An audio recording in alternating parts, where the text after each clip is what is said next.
What is EDC?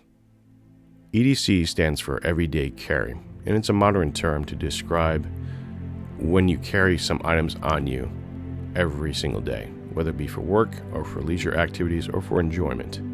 There's a variety of different types of items that each person might carry on them, and it's based on their environment, preference, skill set, and experience, amongst other things. Now, there's a list of EDC items that are typically carried from modern times, but I narrowed it down to 4 different item sets, or 4 selective categories. That being a cutting tool, a writing tool, a lighting tool,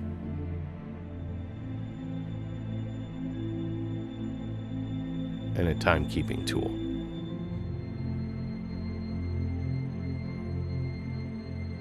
I thought it'd be kind of interesting to look throughout history and see how it has evolved. Now, we'll expand on these lists as we go along with extra items throughout the time periods, but we've started from the 1870s, which is the Victorian Era, up to the World War I era, over to the World War II era, and then we jump up to the later half of the 20th century in the 1990s. And then we also have some modern EDC items to compare to the evolution of these items. It's quite fascinating to track all these historical items and see their uses and get a glimpse into the lives of the people who lived and how they use these items.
Life in the 1800s was an evolving and changing thing.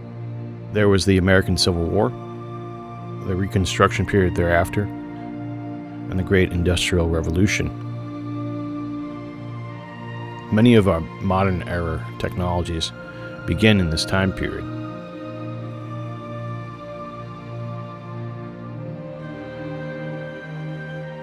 Some of the greatest innovations were the invention and discovery of the matchstick and refinement of it, the refinement and discovery of electricity and the harnessing of that electricity in dry cell batteries, and also projecting it in filamented light bulbs. Another innovation was in the stylus or the writing tools of the time.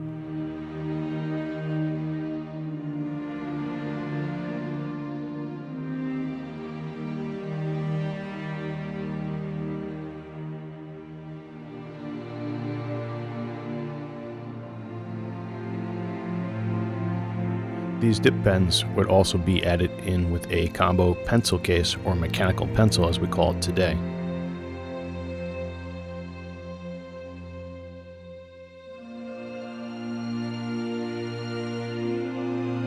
Timekeeping was also a little bit easier and more refined, as we can see with the Elgin pocket watches.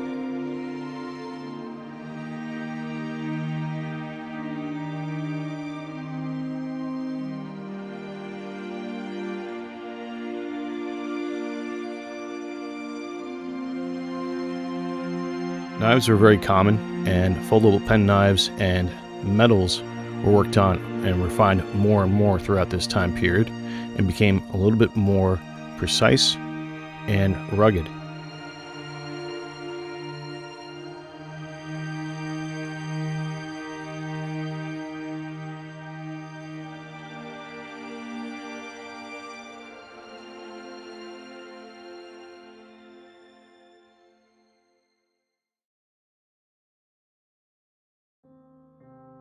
Here on the table we can see a variety of different types of EDC items. We have a couple of writing utensils here, a cutting tool, a lighting tool or a fire making tool, along with a candle holder and a timekeeping piece, a Elgin pocket watch. Starting with the Elgin pocket watch, this is from the mid 1880s. On the back and underneath the cover here there is a serial number, and these were serialized even back then, and you can trace that in a database online to the specifications of this particular pocket watch.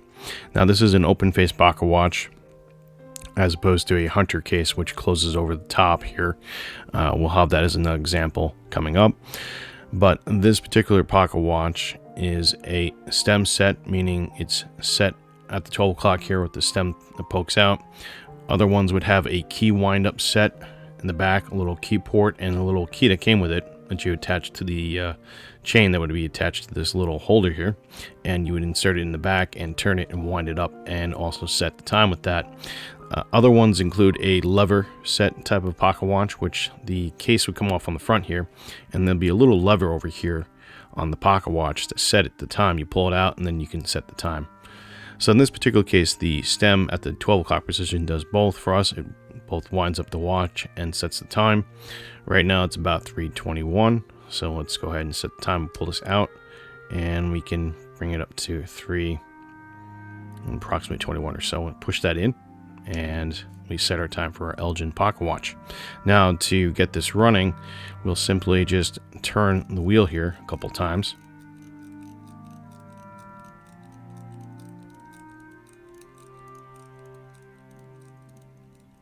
And there we go, and you can hear it clicking now. We have the seconds hand at the bottom, the hour hand over here, and the minute hand. So this is fairly accurate within a couple minutes per day. You do have to constantly wind it up to keep track of time consistently, as the spring will lose tension and you'll lose time over time with it. So that is our Elgin pocket watch.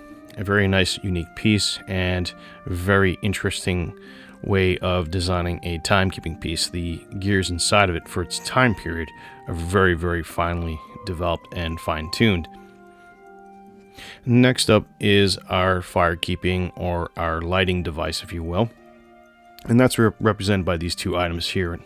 we have a candle holder, which is from the Standard Oil Company. Now, this was I believe a Rockefeller company that started out in Indiana, and they had a subsidiary company as well by the same name in Indiana, and they produced candles amongst other things, and also candle holders. And this particular candle holder is a Christmas tree light candle holder. So they would place these around Christmas trees in a whole variety of sources and colors. This one has lost its color. It's not as painted or as ornament as other holders would be from the time period, but that's how they had their Christmas lights done.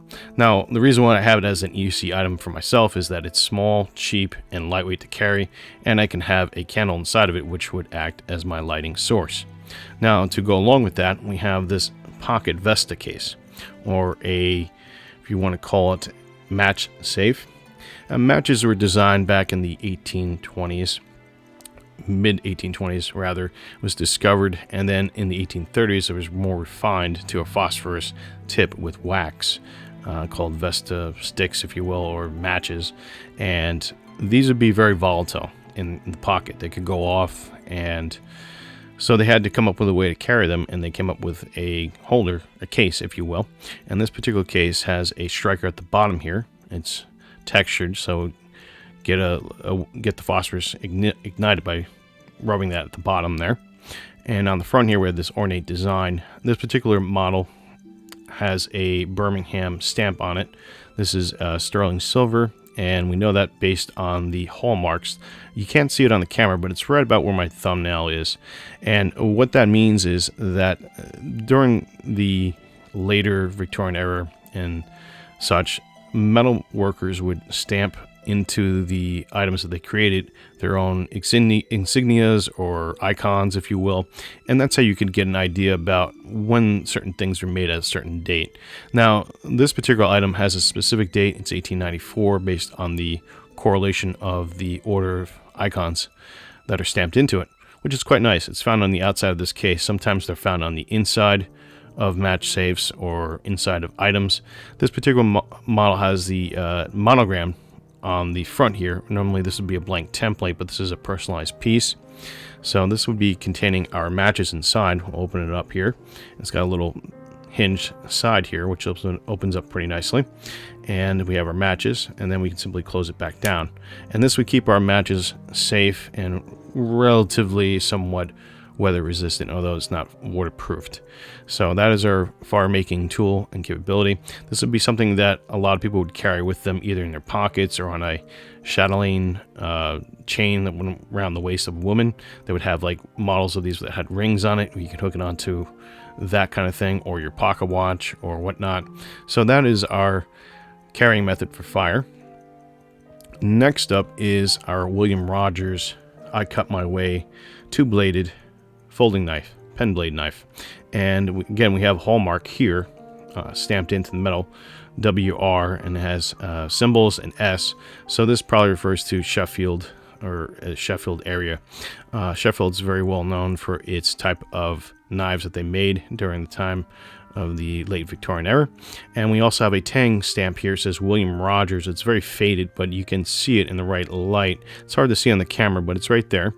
And then on the other knife, the smaller one, we also have the written portion that says I Cut My Way. It's also pretty much used, but you can still read part of it there. So this dates to the mid 1880s or 1890s potentially. So it's a Victorian era type of folding pocket knife, something I would want to carry as an EDC item. Next up, we have an array of writing devices. We'll start with the pencil case, or the mechanical pencil as we know it today. This particular model was made in the design of Maybe Todd, and it has a patent date on here.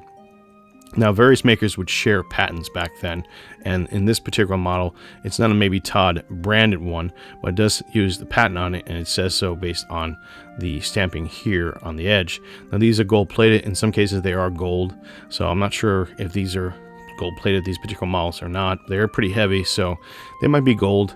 The way they work is that this particular one you would pull out on the extender here, and this would be a turn twist rotation here to extend the lead pencil portion. And the lead pencil portion will come out here. You can unscrew this to see the pusher here and potentially load up more lead if you wanted to. And you can rescrew that back in, and you would be ready to go. This particular one does not have lead in it, but at the tip here it has some slots, very thin slots cut out for flexibility for lead. And to close this, you would simply rotate this back down again, and it would close up. And then you push it in, and you put it in your pocket, and you have yourself a portable pocket writing device or a scribing tool. So that would be our strictly pencil portion of it. Other ones would be, say, a dip pen. And in this particular model, this is unbranded. This is also from the Victorian era. They had a slider here which engaged along the slit, and it would slide out, and you would get your writing nib here. And this one has a pretty long nib, and it's got writing on it. Usually they're gold plated from this era, and the condition's pretty decent for this. And this portion back here would extend out to make it a more comfortable writing experience. So now you got yourself a decent writing metal tipped nib here for dip pen inking and writing. So other ones would combine these two ideas, and we have two Edward Todd examples. Edward Todd's a pretty well-known name back in the world of styluses, and in this particular model it's a combination of both a mechanical pencil, or a pencil case if you will, to hold the lead. You simply turn this and twist, and it would engage our lead pencil portion, which we still have some of the original lead inside the tip here, and you would be able to write. Now if you also wanted to do that and use ink, you could slide this along the rail here. This one's a little stiff for being over 100 something years old, but you would get the metal nib once again at the tip here, and you can dip this in an inkwell and continue writing. Now this particular one does not shrink down much like the other ones. They're pretty portable, so this would be something that you would have at a desk.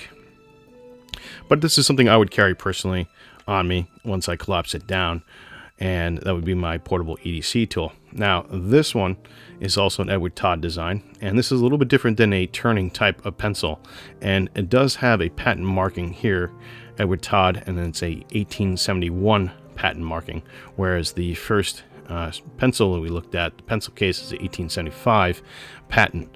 So what that means is you can look up these patents online and see how they engineered these particular writing stylus to work, or these tools, and they're ingenious in my opinion. This one pulls out much like the other one, but instead of turning the whole way, you turn it a little bit, you engage it, and then you push it back out, and then you get your lead pencil portion here, which this still has the lead pencil in it. And simply to return, you pull it back in, turn, and then push in, and then we have our portable pencil once again.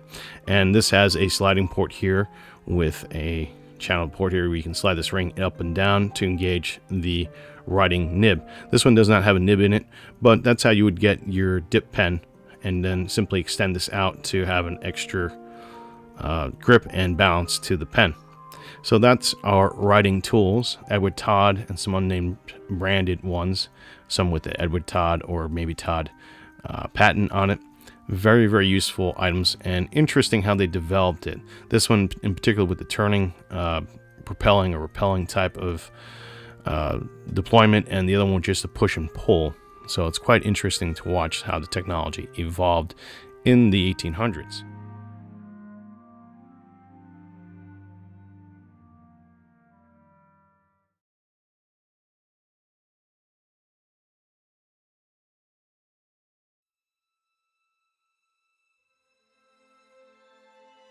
Technology began to change after the Victorian era and at the turn of the century into the 20th century, and we see a lot of progression of technology, mainly in the electronics field, and specifically the ability to carry a flashlight, and also fire-making devices, where lighters started to become more of a portable and accessible thing to the masses, as well as new and interesting ways of writing material with ink, and particular with the fountain pen design and the lever design became a more common thing to carry.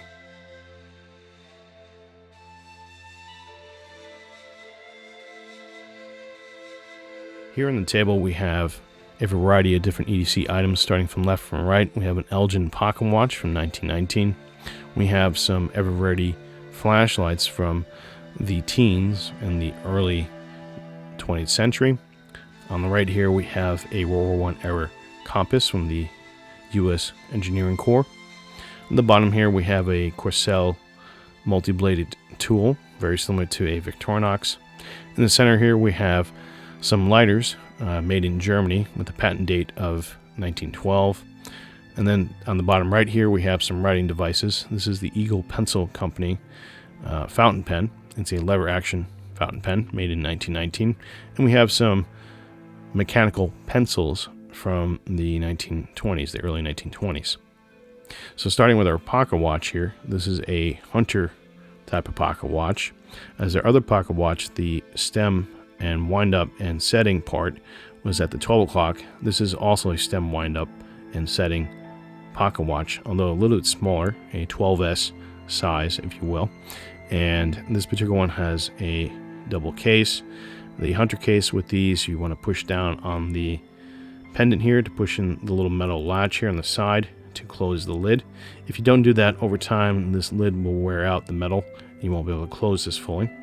And on the back here, we have another serial number on the back cover of the hunter case, which you can track this down online. And then you can also remove this portion back here to reveal the gear assembly and the half plate and the serial number, so you can track this watch down and when it was made, etc., etc., the model.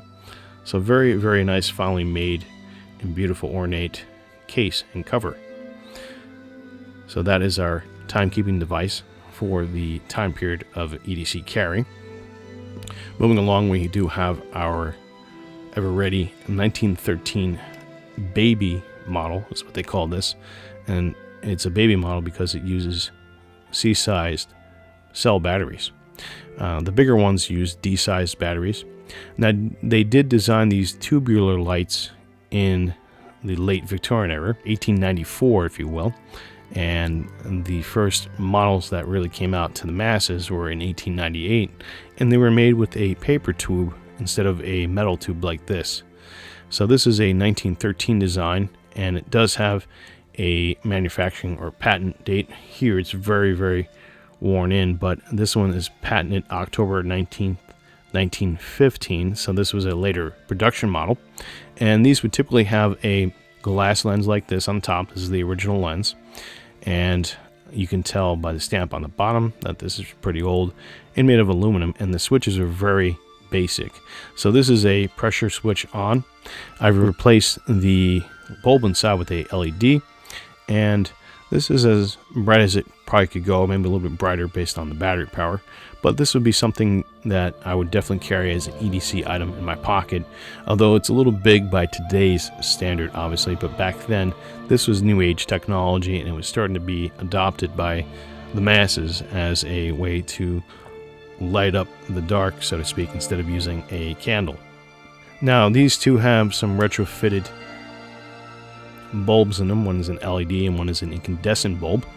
The other one has the original bulb in it. It doesn't work, however, but you can kind of see the design here. It's very flat, it's glass, and the filament in it is a tungsten filament. Now, to reiterate with some of these, this particular model came out as a patent date of 1904, and the other two are 1912 patent dates.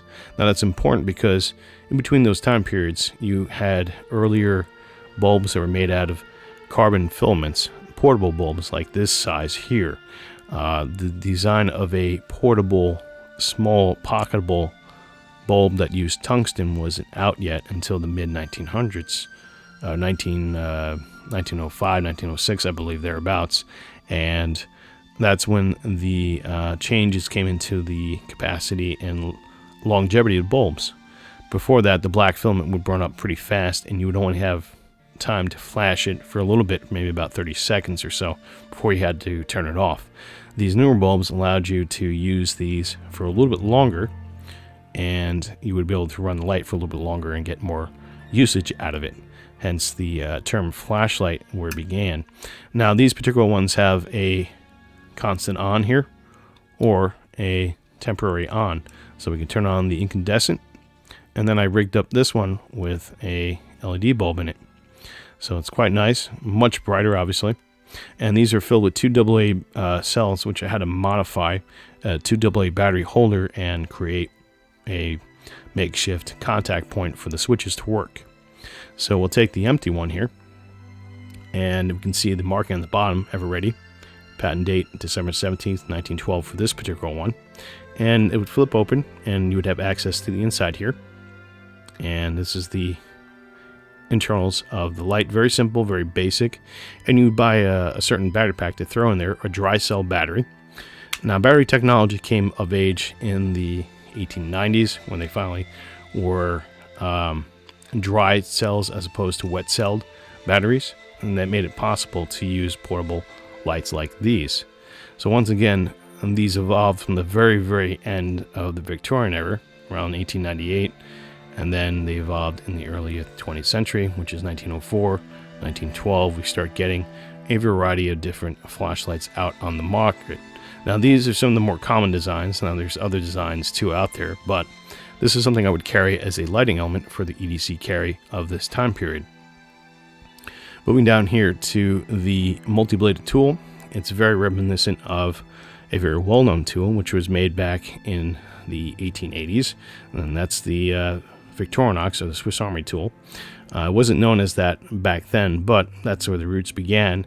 This came out around, this company started designing their tools around the early 20th century, around 1902 or so, and the person who wanted to design these wanted a type of bladed tool that had brass scales on it instead of bone or wood, and that would fracture or chip potentially. So they made them out of brass, and they hired a very well-known artist, and he came up with a bunch of set drawings for each of the pieces here.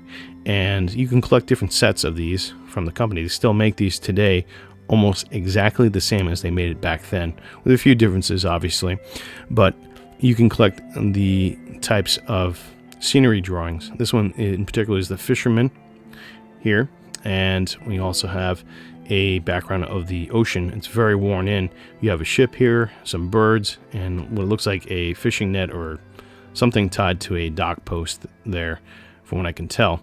Now, this has the main blade, as you can see, and it has the markings of Courcelles. I think I'm saying that right in French. It's Coursolle,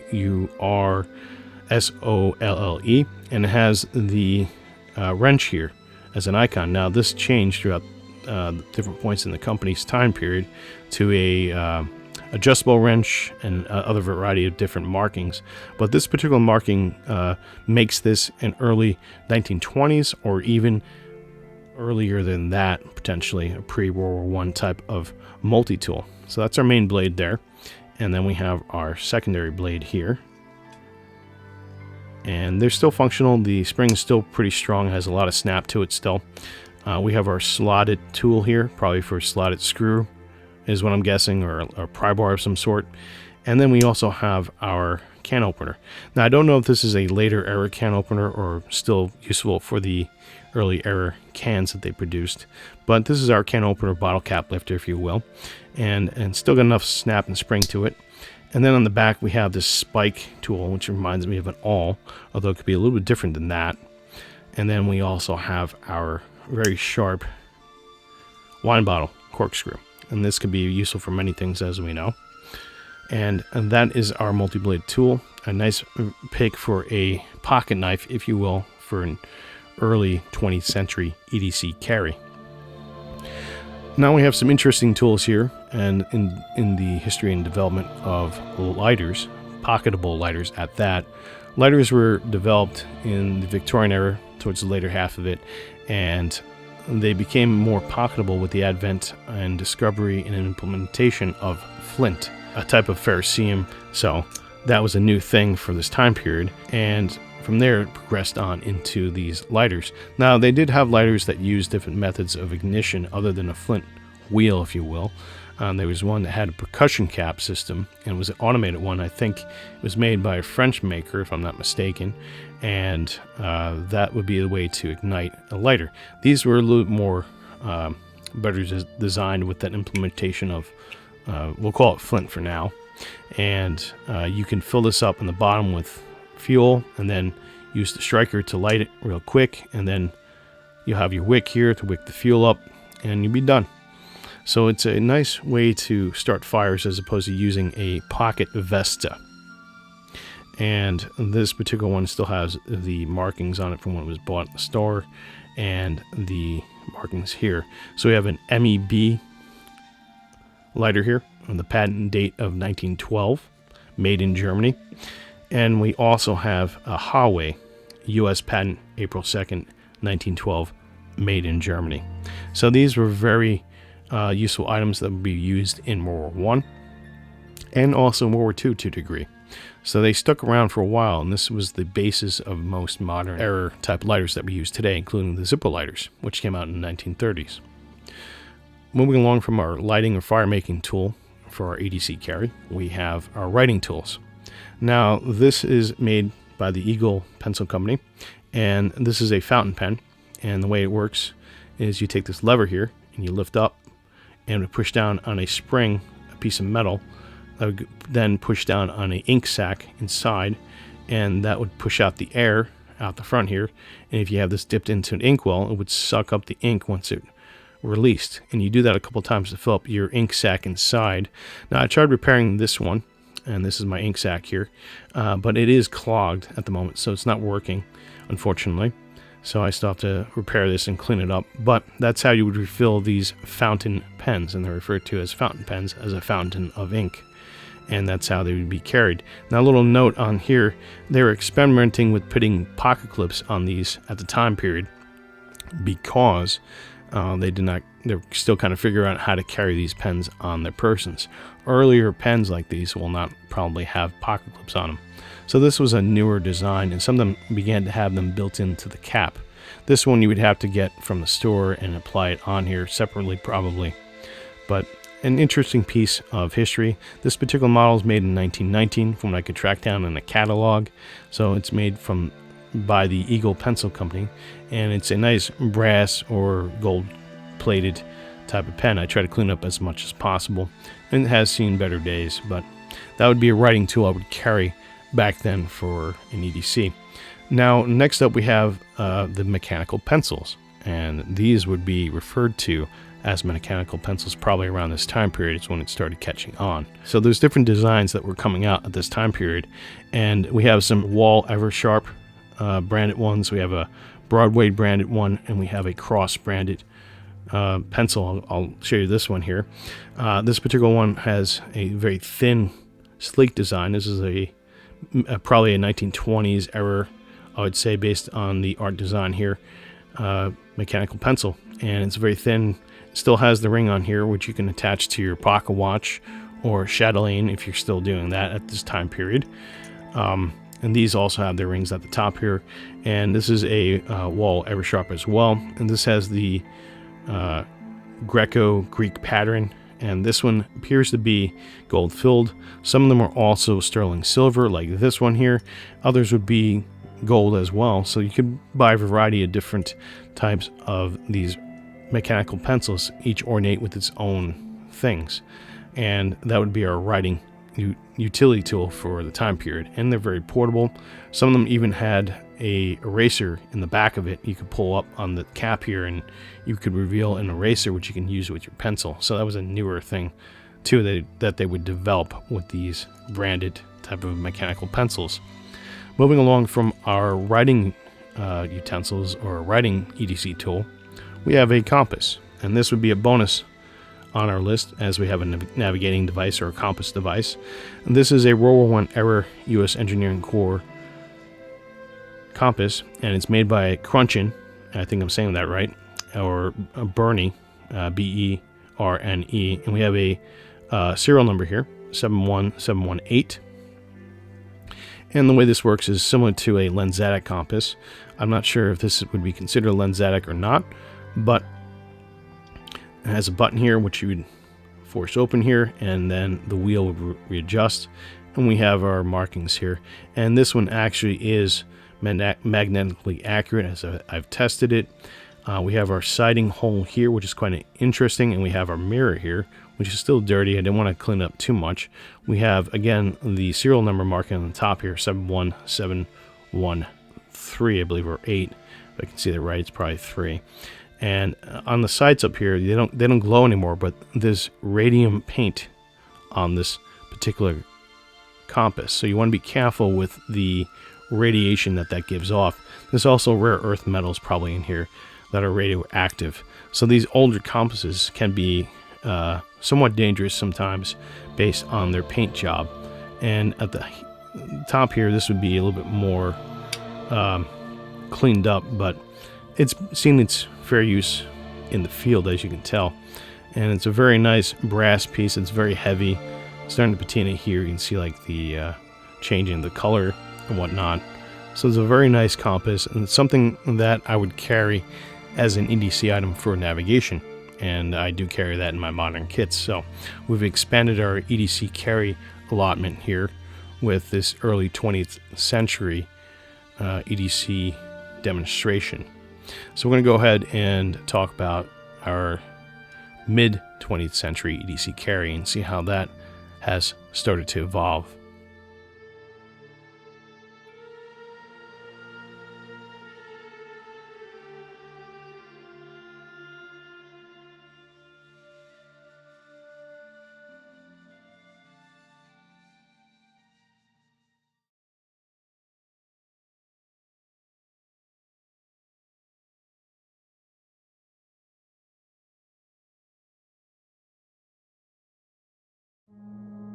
In the decades following World War I, technology evolved into a smaller scale and to a more practical sense of carrying items. Pocket knives, for example, became more refined and packed with more tools. Fountain pens became more efficient at maintaining ink and writing, and flashlights themselves also became smaller and more efficient. Lighters also became smaller and grew in variety with different mechanisms to ignite the flint and store the fuel inside, as well as the wick.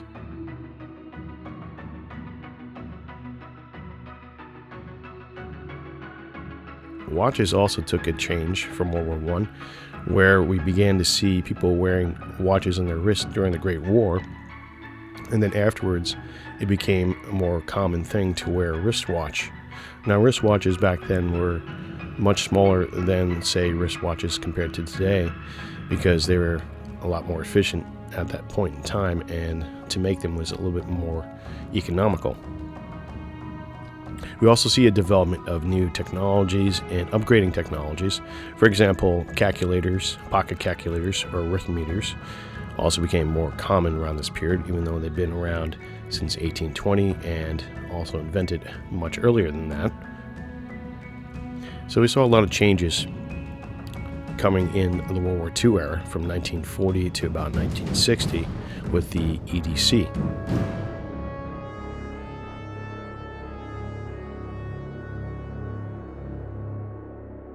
Here on the table we have a variety of different items from the 1940s up to the 1960s. Starting from left from right, we have a small wristwatch by Winton, a British company.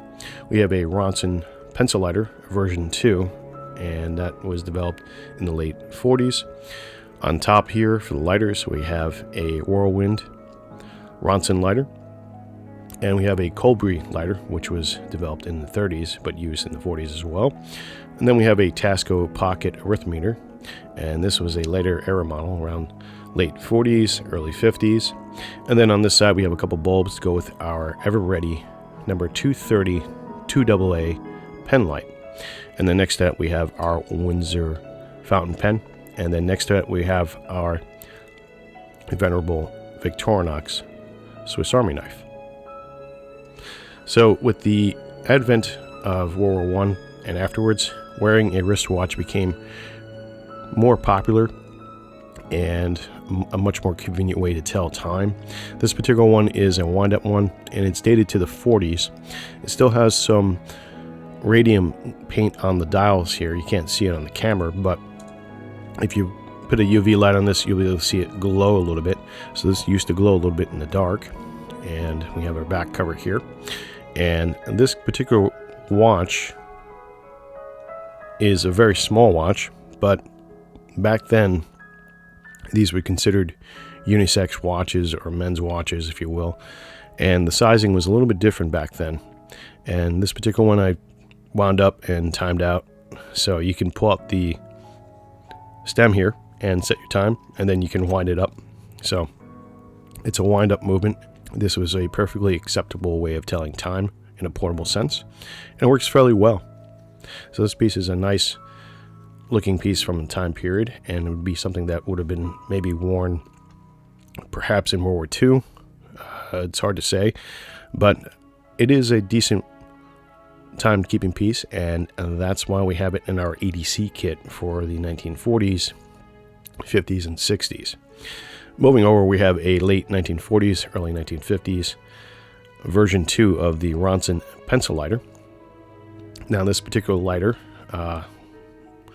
could ignite by pushing down this clip portion here, and it would spark the flint that's inside. And we'll try to get the spark here for a moment, like so, and that would start the wick off, and you could see a flame. Now, this is a turnstile lead dispenser, so you turn it and it pushes the lead out, much like a modern day lead pencil. So quite a nice item to have. It's a dual purpose item, and it was something that was geared towards fathers back then. We have the instruction booklet right here that came with it, which is kind of a neat little piece to come with this particular writing device. And this would be one of our writing tools of the period, at least for the EDC carry, and it's a nice dual combo tool. I haven't seen anything like this in the modern era. I've seen this in the antique era, where you have sort of like the iterations of this, the first iterations coming out in the 30s, and then in the 40s they became more refined, and then later on in the 60s it became even more refined. So this is why this is in our EDC carry. It's a nice looking piece, and it functions very well as a dual purpose backup lighter. Next up, we have our Ronson Whirlwind, and this is a popular lighter, especially in World War II. This came out in 1941. This particular model is probably made a little bit after that, but basically this windscreen screen here pops up, and you can block the wind from pushing out your fuel or your flame. Now, this particular model needs a little bit more work, as the flint wheel doesn't work exactly, so, but it does do a good job of blocking the wind when it does work. On the bottom here, we do have a working lighter. This is the Colbury lighter, and this is the monopole, I think is how they say it. And the monopole is a simple lighter where you push down here and it automatically lights. So it's an automatic lighter. So try that for the camera here, and there you go. You have the flame going on, and then if you release, it's under spring retention, and it just turns off. So a very nice piece, made initially in 1935, and then in the 40s too as well. This might be a later model, but it would have been something that you might have seen potentially in World War II as well. And since we need a fire-making device for our EDC carry, and it goes well with our pencil lighter as a backup lighting tool as well. So that's why we have these lighters here for our EDC carry. Next up is a interesting piece of kit, and it's a change. We're expanding on our EDC carry, and this would be a pocket calculator, if you will. It does addition and subtraction, and this arithmeter is an interesting portion of technology. They've been around since the 1800s, and the pocket ones have been around since the 1800s as well. This particular one is made in the late 40s, early 50s. There's a green one like this too. I think it's a little bit earlier made. These are very popular in the United States, as people need a way to pocket calculate items. And the way it works is you select a number you want to add to. Let's say, for example, we have 56. So you go to the 5 here, push it down, we have 5, and then we go to the 6 here, push that down, 56. Let's say we want to add 7 to that. So to add 7 to it, you would either go down or up. In our case, we're going to go up and then over, and it carries it, and it changes it to 63 from 56. So 56 plus 7 equals 63, and there is your addition. You can reverse that and do subtraction as well. You set the number you want to subtract from. Let's say we want to subtract 33 rather, and you slide this slider up like this, to, it's a little bit rough to do it at first, but you'll get the access to the other portion down here. Here we go. Just got to line it up here. There we go. And let's say we want to subtract, I don't know, 6 from that. So you bring that down 6, and then, or rather up and around. There we go, down and around. And you're at 27. So now we're at 27 from 33. Subtract 6 from 33 is 27. And that's how you do your subtraction with the Tasco arithmeter. Now there's other ones that do more complicated mathematics. I'm not a mathematician by any means, but they would use these small portable pocket calculators during the era to do their calculations for business. So this is kind of like the small smartphone or digital phone or digital device, if you will, of the age, although it's fully analog and mechanical, which is kind of cool. And it came with this nice little carrying case here, which the stylus that comes with it, you want to make sure you get yours with the stylus if you're looking to get one of these. It has a stylus holder on the inside, and it does come with instructions. Now this is quite an old thing. I'm not going to open it up fully, but you get the idea.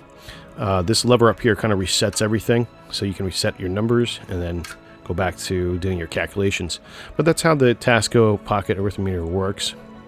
It takes a little bit of practice to get used to, but it's completely a nice analog, non-battery operated calculator. Moving over, we have our bulbs that fit into our light. And this is a nice change from the other varieties, which is a huge C battery holder or a vest pocket light. And they did have pen lights back in the teens, although they were made by various brands and potentially even earlier than that. But this is one example of a 1950s, a late 1950s. I think in 59 is when this one came out.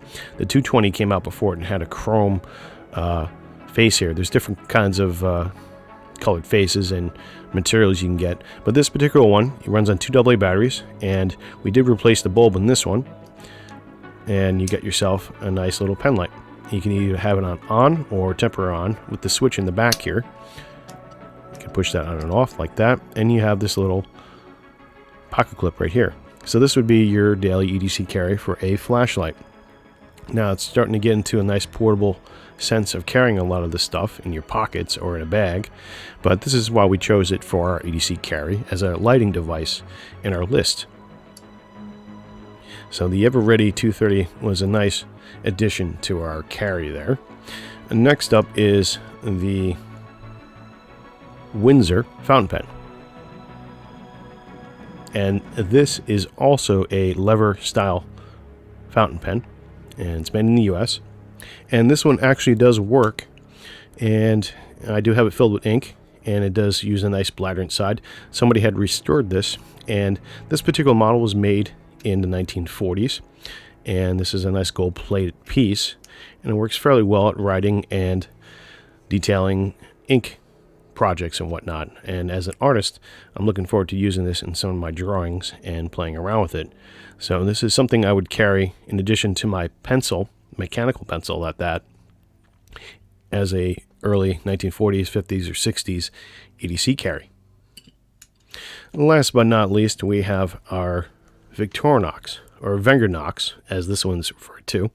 Now, I'm not exactly sure of the type of model this one is, because they didn't really list it online. There's not much literature abound, especially on the SAC wiki page, but we can see that this particular model has a icon here in the center, and the shield, according to another website, is dated to around the late 40s, late 50s, potentially even the 60s. So anywhere from 1940 to 1960 is when you might find this model.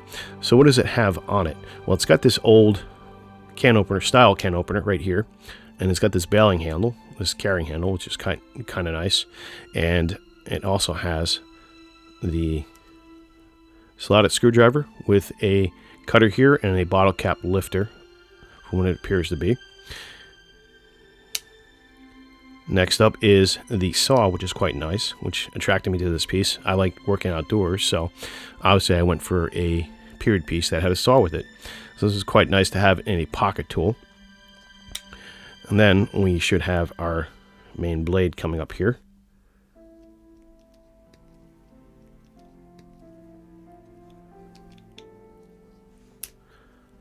we can see on the tang here, it says Wenger, Switzerland. And then on the other side, we have the actual icon. Now, there are different types of icons. This says Wengernox, even though it's rubbed off a little bit, as the crossbow icon there. And this particular icon, you can look up on a website full of a database of these icons when the estimated error would be for this type of pocket knife. And this one suggests it's either a late 40s to 1960s model. Now, we do have a chip in the blade here at the tip, but that's okay. We could probably get that out. And this would be our main blade. And then we should have our secondary blade here, more of a clip point. This also says Wenger, Switzerland on the smaller blade on the tang stamp here. Then on the back we have our what appears to be some kind of punch or awl, if you will. And then we have our traditional corkscrew, another carryover from the earlier 20th century and the 19th century. And then the material the scales are made of look like some kind of plastic composite, potentially. Not Celador, but that's what it appears to be. Now, there's different varieties of models of these out there, these Victorinoxes. Some have the actual brass pins showing out into the scales. Those are dated for an earlier date. The icon's a little bit different. Maybe it's gold, maybe it's painted with red. Again, there's a variety of different types of early, from I want to say 1930s to 1960s types of Swiss Army knives. But this is one, and it works fairly well, and that's why we have it in our EDC kit as we finally start getting to a more modern time, and I do prefer to have my Victorinoxes on me. So that's our 1940s. As you can see, there's a development of technology where things became a little bit more smaller, a little bit more refined, and we did add a bonus category with the pocket arithmeter. I thought that'd be kind of a cool thing to show you guys on the calculation side of an EDC carry, or a computing side, if you will. So let's go ahead and go to our next decade.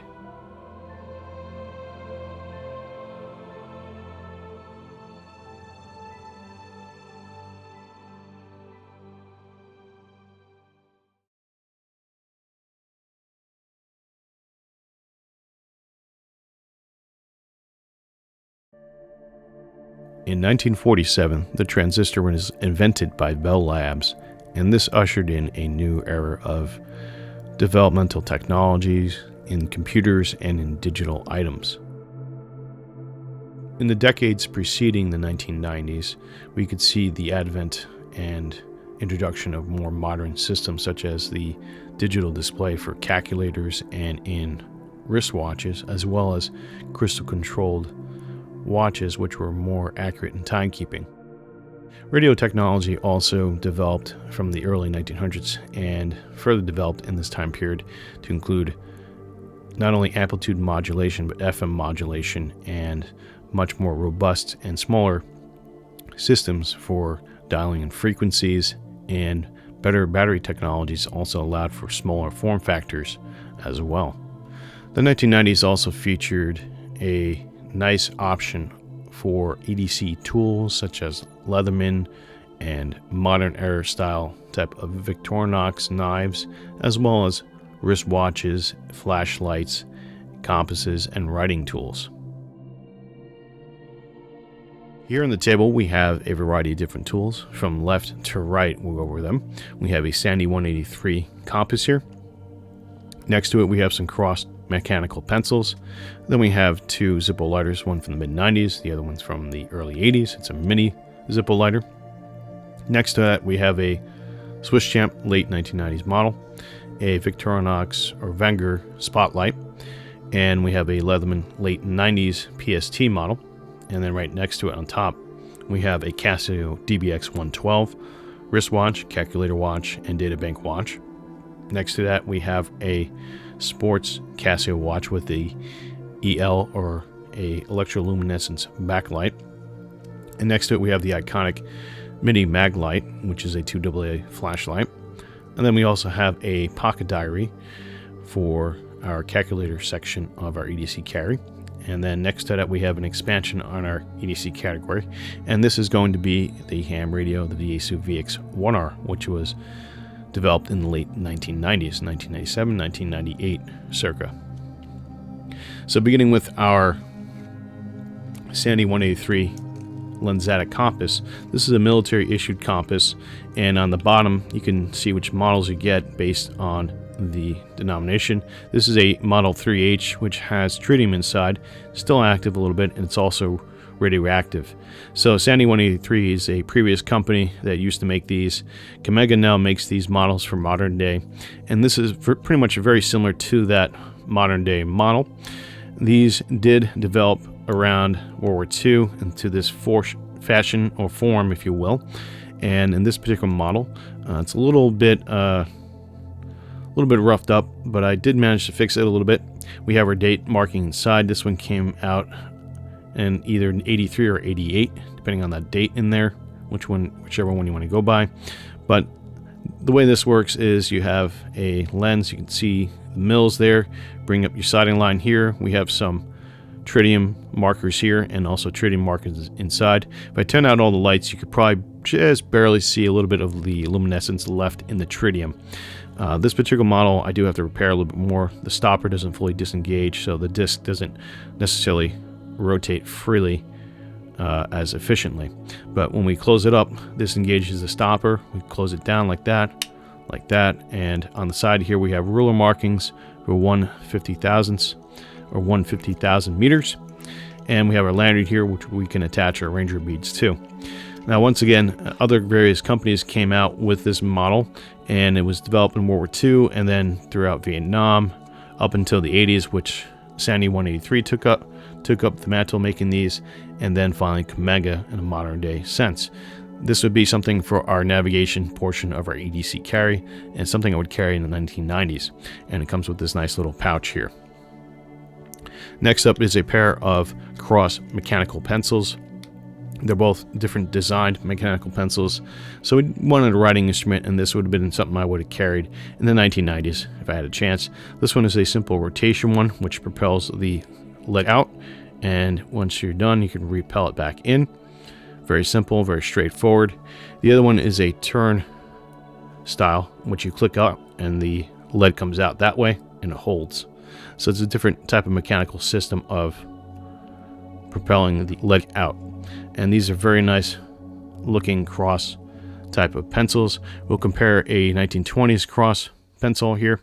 We got the logo here on the bottom behind the black band, and we can see how small this one is compared to the others of the era from the 1920s to the 1980s. That's when these two cross pencils are made. It's very small and very different in terms of the mechanics that work behind it. So we can see a progress of technologies coming into the writing area of mechanical pencils. Moving up to our next category, which is the lighter tool, the lighting category, or the fire making category, if you will, for our EDC. We have two types of Zippo lighters. We have a black standard size one, which is made in 1994, and we know that based on the literature on the bottom here. This is a particular way this is organized. This has a 11 symbol. Basically it says X and 1. So that's our symbol for 1994. D is probably the month it was made in, and the text itself. So this particular model was given to my father from his friend. His friend is a diver and found this down in while diving. So he had it ever since from the 90s, and he gave it to me recently. And this other one was also my father's, and this is a mini Zippo lighter, and these both work very well. This particular model comes from the late 1970s, early 1980s era. We know that based on the markings on the bottom, once again, for the Zippo. You can probably look these up online on a database website to kind of tell how old your Zippo is. But this would be part of our fire making kit for the 1990s. Two lighters there work very well. Coming up to my favorite portion of the EDC, which is probably the multi-tool section, we have our three different types of multi-tools here. We have a Swiss Champ, Spotlight, and a PST. So we'll go over them as fast as we can. For our Swiss Champ, this is like the Mega Ultra EDC tool to carry. Has everything that I use today and back then I would definitely carry this thing. We'll start with the blades on here. We'll get to the scale tools and the back tools later.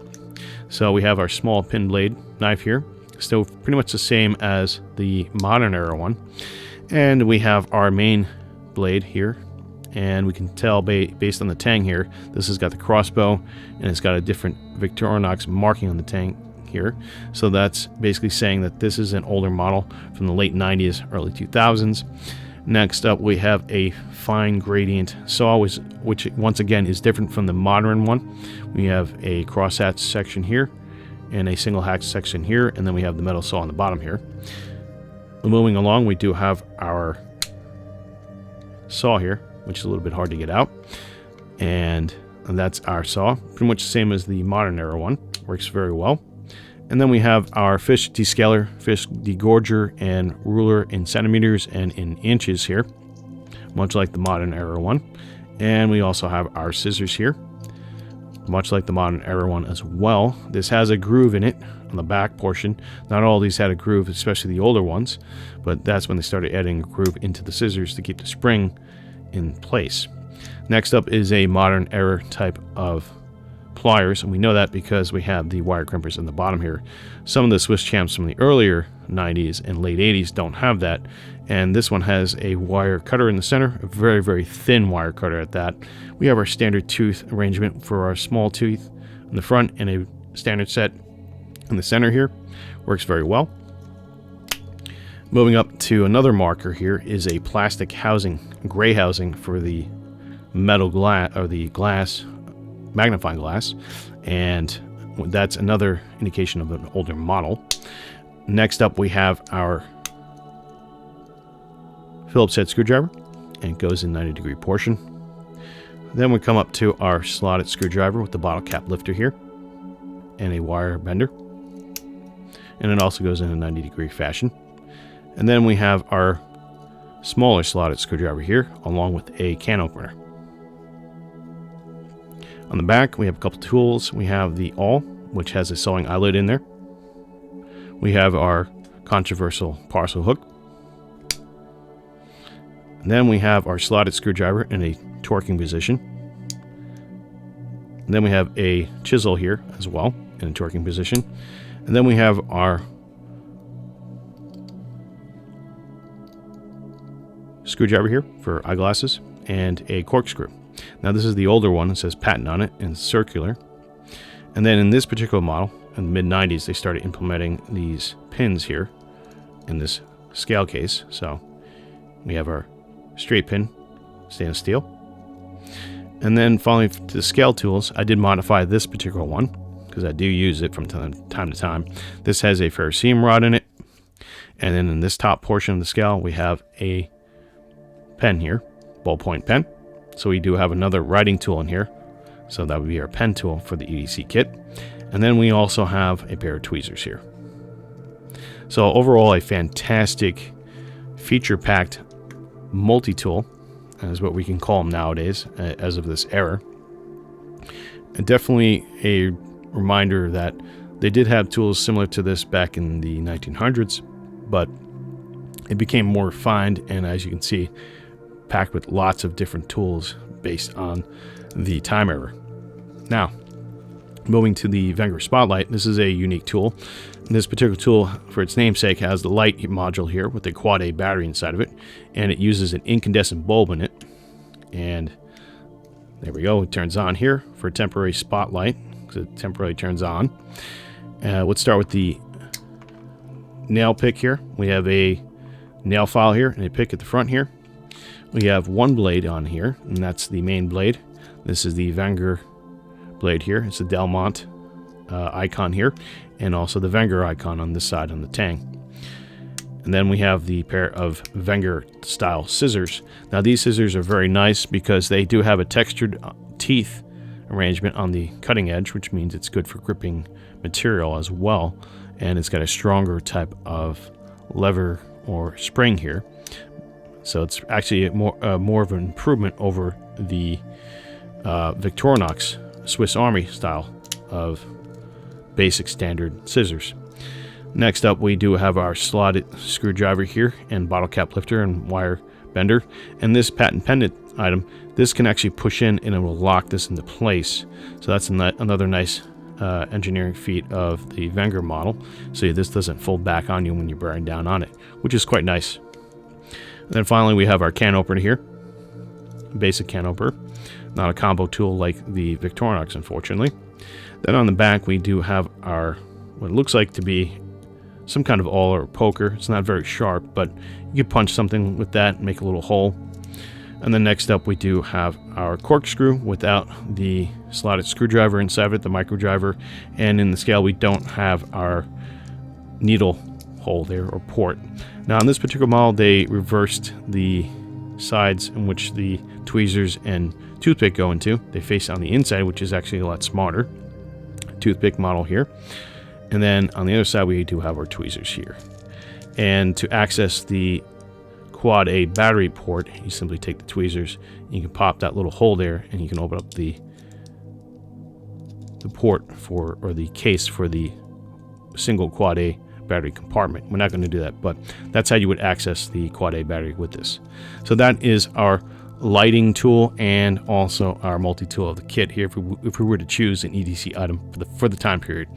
Next up is the famous PST model from Leatherman in the original case that I got when I was a kid. And this is a late 1990s model. The earlier models came out in Japan. We have a ruler and centimeters on the side here. And the markings would be different, and the shape might be a little bit different too. I don't exactly have a Japanese model to show you, but that's where the early ones came out of. Now we do have a standard set of tools in this PST. We have the needle nose at the very tip here, the regular pliers in the center, and a wire cutter in the center there. It says Leatherman USA on the tool head here. And then let's go over the side tools here. We'll fan them out and just go over them briefly here.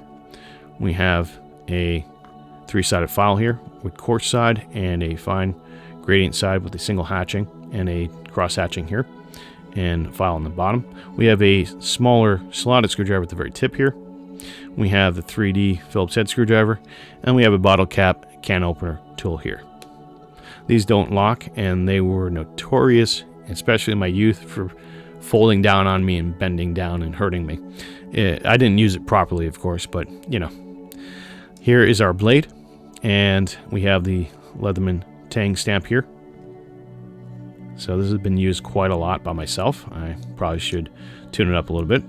We have a small little punch or an awl here, and then we have two more slotted screwdrivers here, a smaller, longer one, and a shorter, fatter slotted screwdriver, probably a light-duty pry bar. I remember using this when I was in high school and for projects, and it was a very handy tool to have, even in the 2000s. But in the 1990s, this would be an essential piece of kit. A little history on this. This kind of came out of a development from Tim Leatherman when he was trying to fix his car in Europe, I believe, or so the story goes.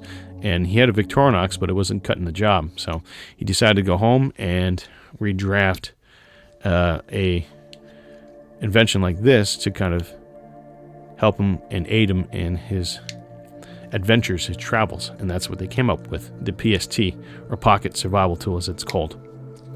A very iconic piece of tool, and the one that started everything for Leatherman, a very iconic brand of multi-tool out there. Next up is another iconic piece of equipment, and that is our Casio Databank watch. This is the DBX 112 module. It's the 842 module, and this one comes from Japan. This was my father's. He replaced the metal chain wrist band a long time ago to a lighter one like this, and this one I replaced the batteries, got it up and running. This basically does your calculations, and you can input your client's phone numbers in it, which that's what my father did for his job. And this one doesn't have the light, but it does have a world time in it and does give you a variety of other information. And you can see the lettering on here and the numbers. It's been worn out, but this is something I would carry for our timekeeping device slot for our EDC carry in the 1990s. And this particular model came out, I think, in the late 80s, early 90s. And they did have calculator watches in the 80s and even in the 70s. So this is sort of like the culmination of those technologies in the 1990s right here. And this is just a little piece of personal history for myself, as my father used to have another one like this and use it for work. So he gave it to me for the video. It's been a fun little piece of history to have. Moving along, we do have our Casio sports watch. Now this is water resistant to 10 bars. And it's got a module 1823, and it's a W-731H module. So this has a electroluminescence backlight. Now the backlight is sort of different than most backlights in watches of this era, which would have a small little incandescent light shining on it. This watch introduced a new technology, which came out when Timex came out with their Indiglow background, is what they called it. And it has a uniform backlight to it, which makes it easy to read at night. So moving along, we do have the Mini Maglite AA, and this is a light that I got from Kmart, I think in 1998. And I got my brother one, and we switched parts. So this is kind of like a mix-up of lights. I think I got the red and he got the blue. And this has seen a lot of use throughout the years. This was my camping emergency go-to flashlight for a long time. These are iconic. The company of Maglite came about in the late 70s and picked up traction in the 80s, and you can tell if you watch old 80s videos, you can see guys carrying around 4D sized Maglites, which are huge, or 3 sized D sized Maglites, or C sized ones. Basically, those were the standard lights issued to a lot of organizations, and people just carried them around because they were reliable for a long time. And even today, these are very reliable. You might catch a couple guys still carrying these Maglites around. This particular one has a incandescent bulb in it, and she still works, although I had to kind of file away some of the corrosion. The chrome inside, the reflector inside of it is broken up, as does happen with age. So it's been around a lot. You could take the heads off of these and it would glow in an area effect like a flood if you wanted to. What's cool about these particular lights is that you can also carry an extra bulb in it, and I do have the extra bulb, and it'll be stored right here in the tail cap beneath the spring. So if your light bulb happened to burn out, and this is a specialty type of light bulb for this particular light, you can replace it with the one in the cap, and then you can buy the replacements again and refill them up. So pretty cool little thing about the Mini Maglite AA's. And we do have the old icon down here, made in California, USA, Mag Instruments. So this is one of the later 90s, early 2000s models. The newer ones today have all sorts of options, and they have LED modules instead of incandescent bulbs in there. So moving on from the iconic Maglite Mini A, or Mini AA, we have the Casio Pocket Diary. Now they call this the Business Organizer Scheduling System. This is the SF6900 SY module, meaning basically it's an upgraded memory module. They offer this in 256K or kilobits. That's kilobits, not megabytes or gigabytes. It's basically kilobytes. So at this time period, memory was still a thing. This is a 512 kilobit one, so it's more on the premium side. And as a progress of technology, we look at the old ADDX or additive calculator that we had, the Tasco one. We can see how our calculator has changed into a fully fledged multi-use computer. If we turn this on, as you can see, it has the date here. We can cycle through things. We can access different texts. We have a calendar. Right now it's the 16th of January 2025. We have our time date, and we have a world time clock inside of it. So it's also a timekeeping device. You can put an alarm on this thing. You can do a lot of things with this. Basically, I loaded up some things like a memo, records. You can do a calculator here if you wanted to. I did 10 times 10, 100 on there. So you can type up a whole bunch of information here, keep your password stored, telephone numbers. Just a common way that a lot of people in the 1980s and 90s, if they were business people, they would EDC something like this to keep their information secure and in a nice to easy reach place.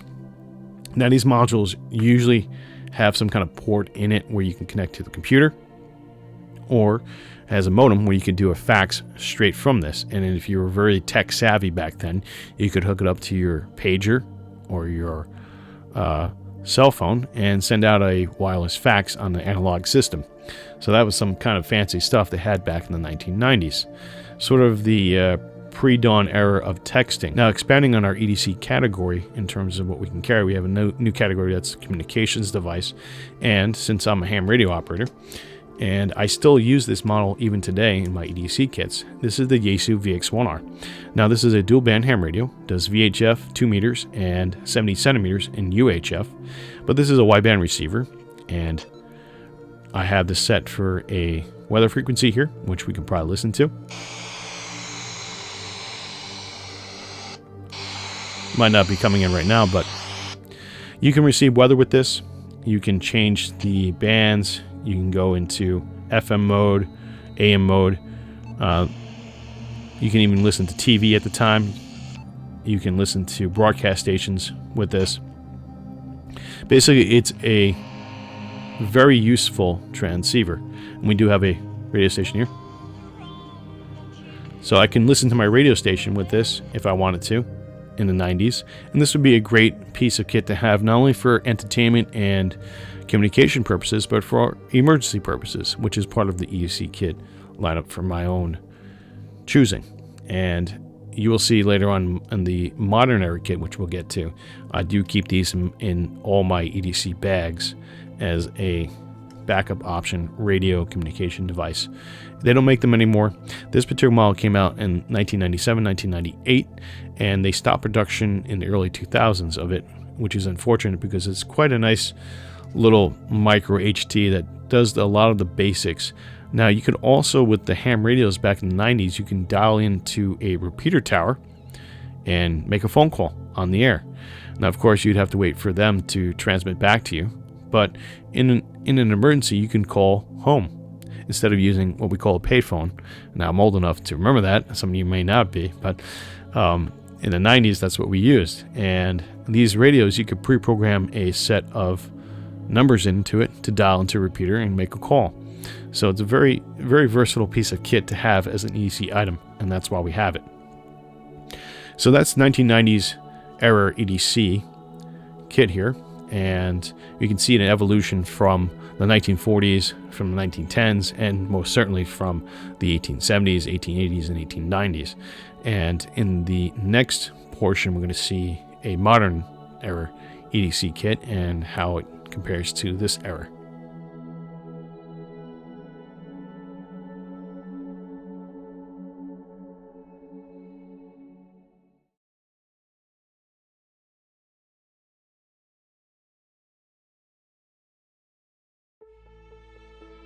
Continuing on from the 1990s, we see an evolution of everyday carry into what it is nowadays, the modern era, or the updated times, if you will. We find different brand makers such as Maxpedition, and then later on Van Quest, and then other types of brands out there in the early 2000s making military gear, and then they shifted over to designing gear for everyday carry, i.e. pouches and organizers. Even though there had been organizers in the past by other brands and other companies, this is when it really started to take off and become a mainstream or a more popular idea. And EDC itself, the acronym, became more popular, especially on the internet and into what we have nowadays, into what they call pocket dumps, which is basically what's in your pocket and why do you have it and what purpose does it serve. So EDC is a very personal thing, and it is a very unique thing for each individual, and it's really based on your environment and what your needs are and what you're enjoying carrying. So it's got a lot of different flavors to it, and going throughout the time periods and seeing what people would carry, you can kind of see how they developed into what these things are today. And on the table we have a variety of different items. We try to keep it a little bit more simple for the final act here in the modern era. But starting from left to right, we do have the Open 2 in copper. This is a few years old now. I've been using it quite a lot, and these are my two daily watches that I use, and I do use them at the same time sometimes. And we have a Garmin Phoenix Tactics 7, and we have a Casio PAW 1500 platform watch. This is a 1500Y-1, I think, is the model designation. But it's the same thing as the titanium and the regular version, only that this was offered on Amazon a few years back because of the inverted display. It's an ABC watch, altimeter, barometer, compass watch. Next up is a basic dollar store lighter.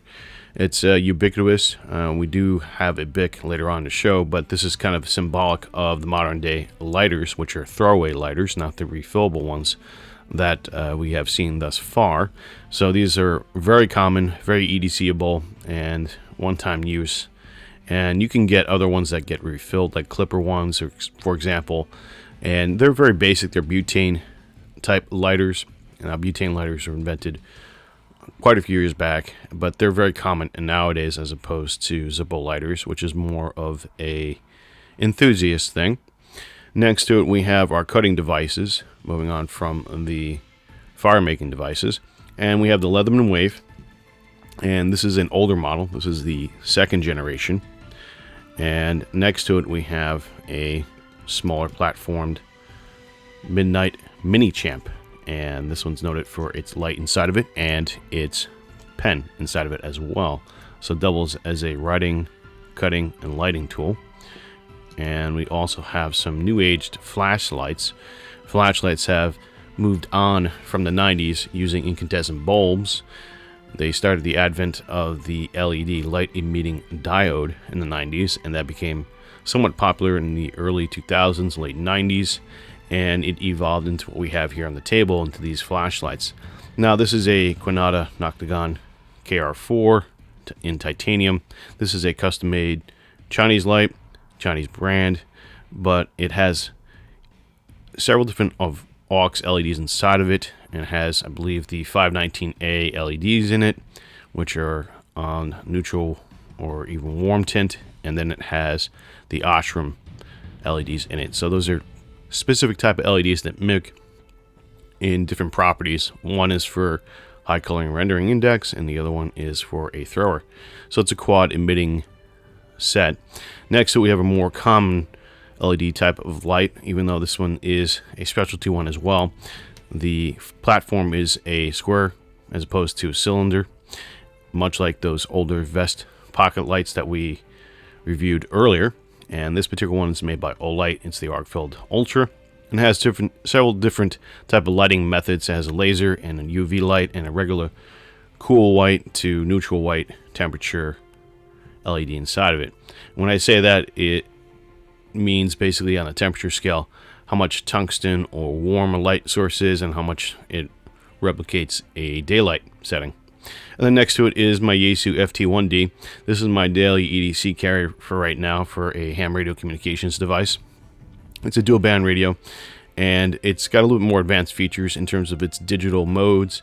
You can program it easily from the computer. It has non-volatile memory, and it has a modem inside of it which can beacon out for automatic packet reporting systems, or APRS, and it does digital as well as analog signal conversions. So C4 FM or Fusion is the proprietary digital mode of the Yaesu. And that's the overview of the items we have on the table. Let's go into the OPEN 2 here. The OPEN 2 is in copper. This is a collectible one, and it has a light module on top, which you can recharge via the USB-C port down here. It is waterproof, so this acts as a writing device in our EDC list and a lighting tool in one. So we're starting to see a lot of advent items of EDC carrier that do multiple things, multi-use tools. We have a ballpoint pen here, and the ballpoint pen has been around for a very long time at this point, so this is nothing new, but this is a nice little elbow style actuator for the ink refill inside, and it's a proprietary one from Olight, but you can kind of make your own if you're pretty savvy with it. Moving up to the Garmin GPS watches and Casio watches, we have the Phoenix Tactics 7. I've done a good look into this one. I've been using it for a few months now. It has maps inside of it. It has compass, barometer, it has Bluetooth connectivity. It even features and one of the selling points to me is a flashlight inside, and not just one color, but we have another color. So this thing is a very high-tech multi-use tool. As you can see, it allows us to have a timekeeping device on our wrist, basically, and a multi-use computer. So the calculator watches of the 90s and 80s kind of have led up to the progression of what we call smart watches. They are the epitome of technological advancement, and in this particular model we do have a solar ring in it, so it does actually charge. When you turn the watch off, you can charge the battery inside of it and get it back up to full, or you can actually still charge it with a certain amount of time in the sun while it's on in minimal running mode. So it's very unique. There's a lot of other advanced features with it, but it has internal maps as one of the key features, and has a pulse ox inside of there as well to measure heart rate and oxygen content, and it has those lights and the solar panel. Next up is a more traditional type of digital watch. This is an ABC watch, as we discussed earlier. Altimeter, barometer, compass. This particular one is a solar powered one. It does have a solar ring in it from Casio. So this has the inverted display, and it gives you basic measurements. You can go through the different modes. You have a tide graph on this particular one with the moon phase on it, which is quite nice. You have a timer, a stopwatch, a world time clock, and an alarm setting, and a record maintaining device for how high your elevation is. And then you also have what they call a radio receiver inside of it. This is a multi-banded receiver, meaning there is a transmitter that transmits the synchronization of the time every day at a certain time, and this particular watch will receive it on a variety of frequencies worldwide, meaning that it keeps track of time without having to set it necessarily. Much like how the Garmin works when it connects to your phone, this will actually work without a phone, and it will be a accurate measurement according to the atomic clock. Now, we did talk about the lighter briefly, and this is a throwaway one, a definite change from our other lighters of the previous generations, and these are very efficient. They light up pretty well. They have a nice flint in there, good amount of flint, and the fuel generally lasts a while, at least until it gets depleted. And this is a butane, meaning it's pressurized and it escapes, and you can ignite it. Very simple, very basic. That's what we're carrying for an EDC carry. Moving back to the cutting tools of the EDC carry, we have the Leatherman Wave, and this is our second generation. This one has been reprofiled a little bit from the factory as I sent it back for repairs. We have our main blade here, and it locks. We have the saw here on the outside, and it also liner locks. Then on the other side, we have our serrated blade here, and that also locks out. And then we also have a three-sided file, which has a diamond-coated side, a metal saw or a vertical file, and a crosshat section on the file here. Looking at the inside, we have our needle nose plier. This is the older generation. It doesn't have the replaceable wire cutters that the newer generations have, but it's still common in our EDC carry of the modern day. We have our fine nose point here at the top, and we have our center point here as a regular point, and then we have our cutters here. And then we also have ruler scale markings on the side here, on the insides, in centimeters and inches. And then if we fan out these tools here, we'll just go over them briefly. We have a pair of scissors here, which we can deploy out, and they're quite sharp and they work very nicely.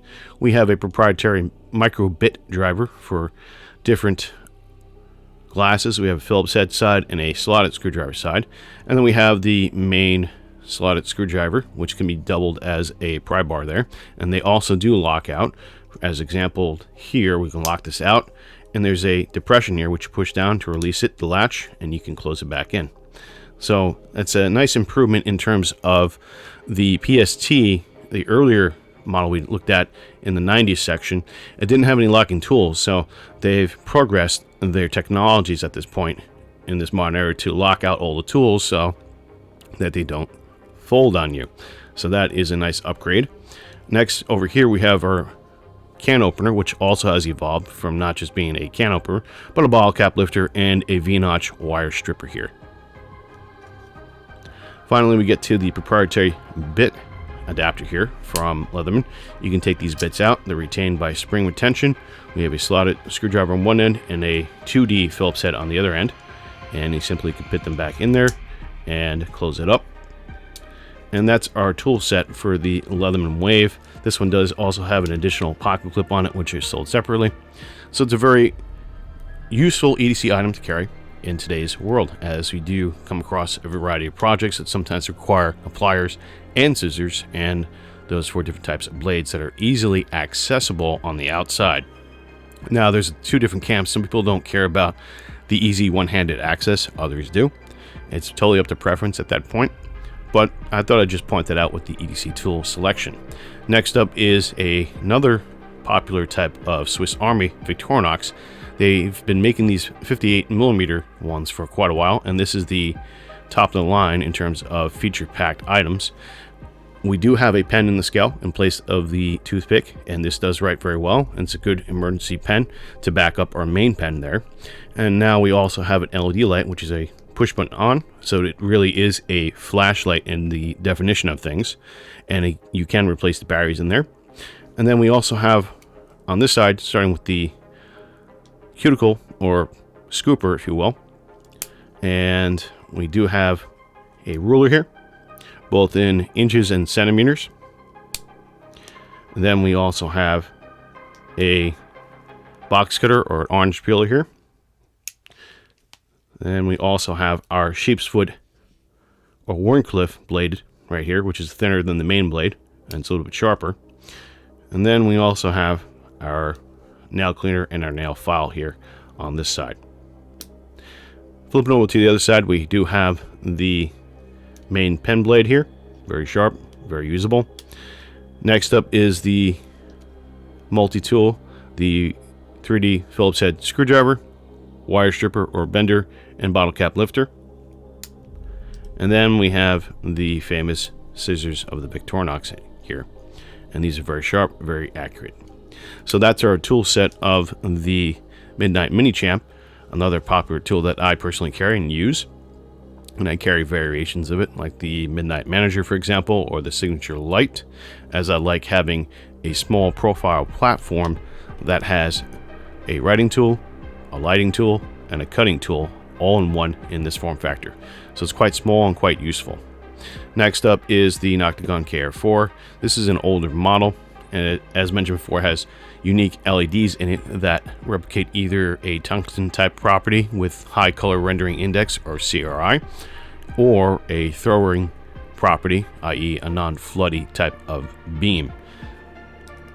This features an Android 2.0 UI, so it's computer controlled, and it has an electronic switch with it as opposed to a analog or manual switch, if you will.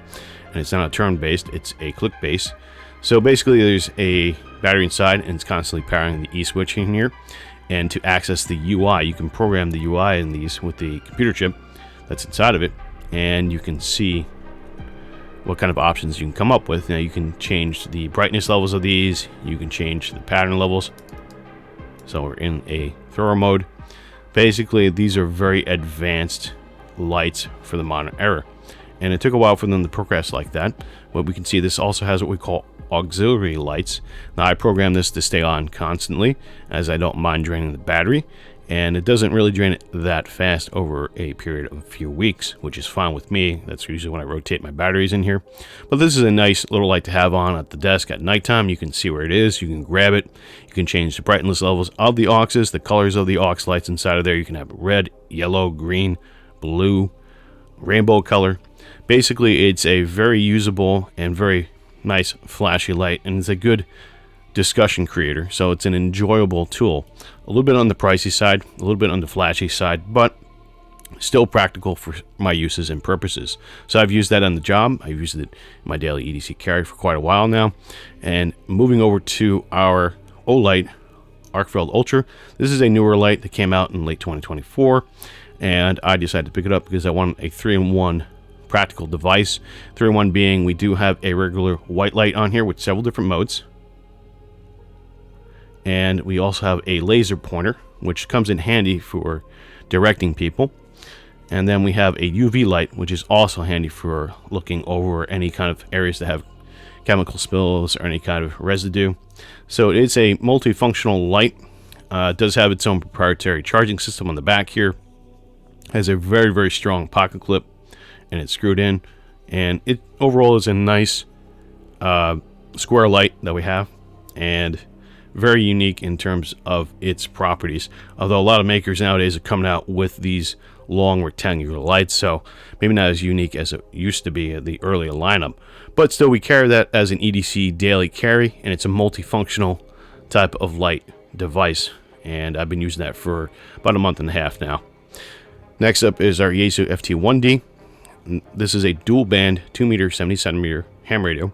It's capable of fully 5 watts out and about 4 watts out on UHF, 5 watts on VHF. It's definitely a lot bigger than our Yaesu VX1R, which I do use and will show in a few minutes here.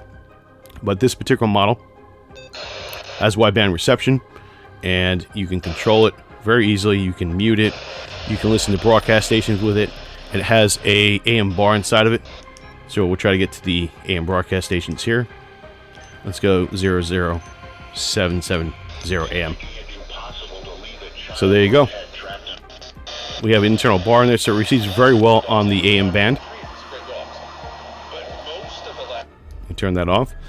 And it has weather, FM broadcast stations, shortwave, and it does scanning of UHF frequencies up to 999 megahertz, and also does VHF, low band VHF, middle band. It basically is a catch-all. It's also IPX4 waterproof. I've used this particular model on trail building for many years in the mud and in the rain, and it's held up quite well, although the battery does need some replacement. This part of technology here for the radios has come a long way in terms of being digital now.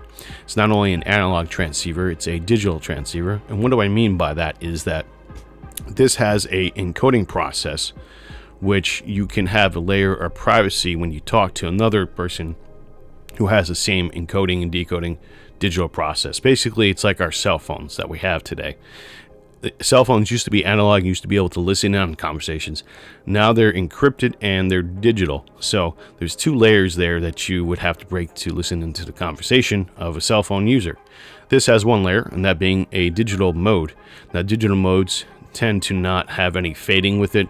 It's either there when you're receiving it or it's completely out. Whereas with an analog system, it would be like a slope gradient. When you fade out, you'd hear a lot of noise, but you can still hear the person. So that would be one of the primary differences with digital versus analog, in addition to being different power usages of the item itself. So that is our radio. It's a fairly advanced feature-packed radio. I'm not going to go into too much depth, but it is a progression from the Yaesu VX1R that we used in the 1990s, and it is one of my daily EDC users.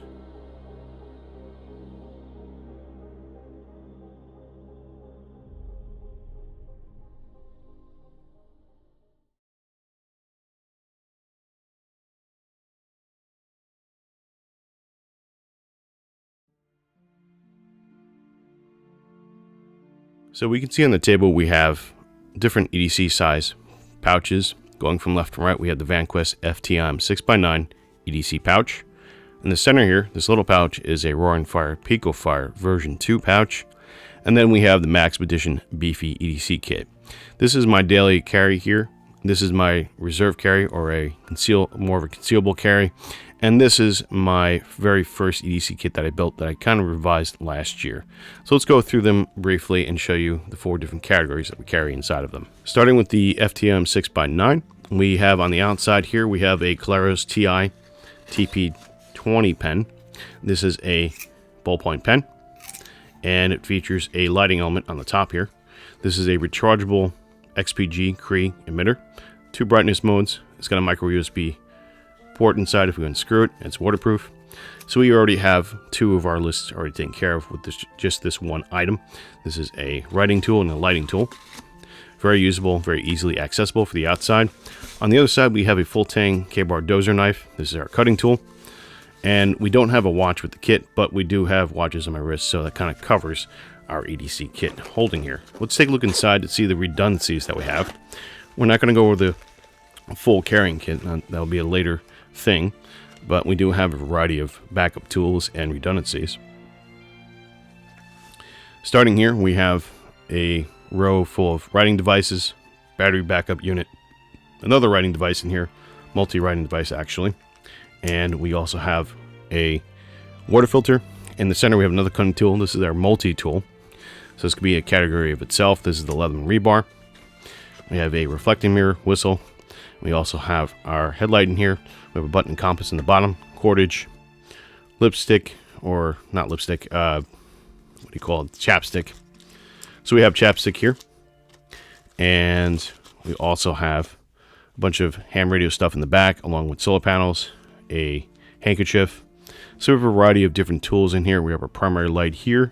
This is a Lumentop tool 2.0, and it works fairly well. Next up is our Roaring Fire Picofire version 2 EDC pouch. We have two pockets in the outside which contain either cash or a small Ouchie Boo Boo kit. And then on the main compartment here, we have our four categories, or three of the four categories. So once again, I'm wearing the watches on my wrist.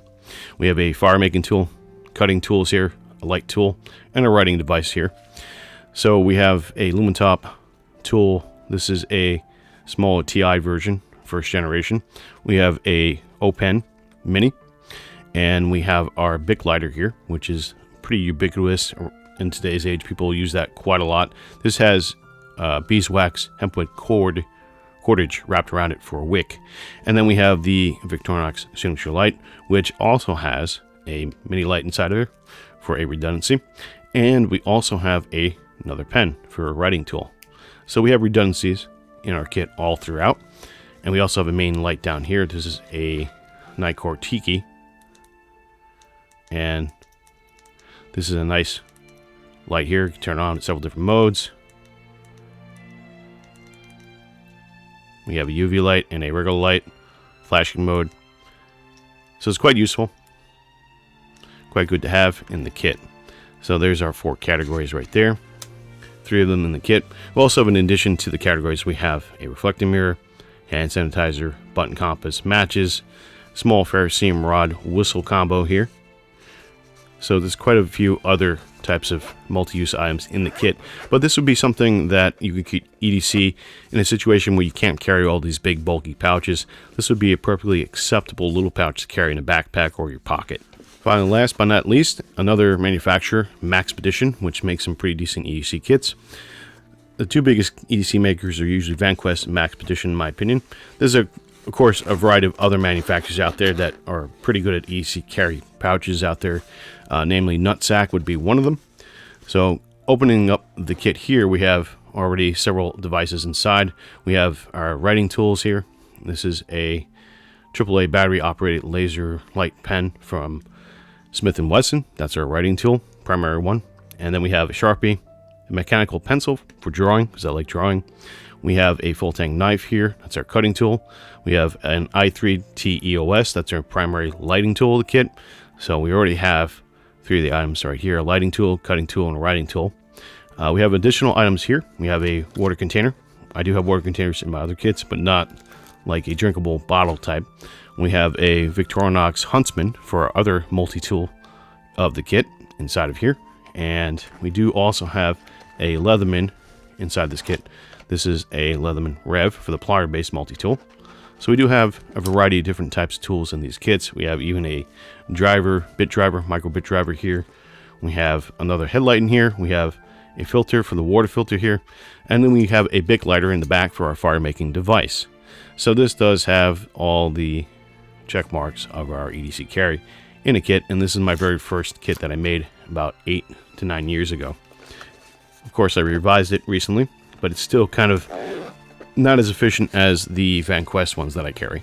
As we can see in our four main EDC categories of a writing tool, a cutting tool, a lighting tool, and a timekeeping tool, there's a lot of progression that has come from the mid to late 1800s into the 20th century and the 21st century modern era. The writing tools have evolved from dip pens and pencil cases into more sophisticated pens and pencils, even multi-use items at that. At the lighting arrangement, we have a variety of both lighting and fire making tools that have evolved into complex systems that offer a variety of different options. Looking at the timekeeping tools, we can see the accuracy has increased, and the use of battery technology and crystal control technology as well as radio technology has allowed us to make timekeeping even more accurate and convenient. Finally, looking at our cutting tools, we see an evolution of the available amount of multi-tools, the refinement of these tools, and the changing of what is needed on these multi-tools throughout the history of progression. The future is uncertain, but one has to wonder how it will affect EDC carry in the future. Thank you for watching, and enjoy your day.